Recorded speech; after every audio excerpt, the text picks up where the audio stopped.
বেগম জিয়া অসুস্থ হলে ফ্যাসিস্ট সরকার বিদেশে যাওয়ার অনুমতি না দিয়ে উপহাস করেছেন।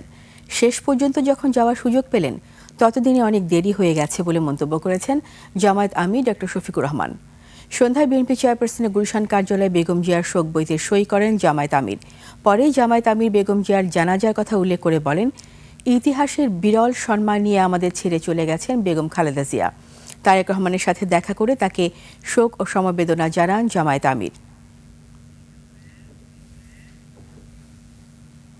তিনি যখন গুরুতর অসুস্থ হয়ে পড়লেন তখন তাকে বিদেশে নেওয়ার জন্য দল পরিবারের পক্ষ থেকে বারবার অনুরোধ করা হয়েছে।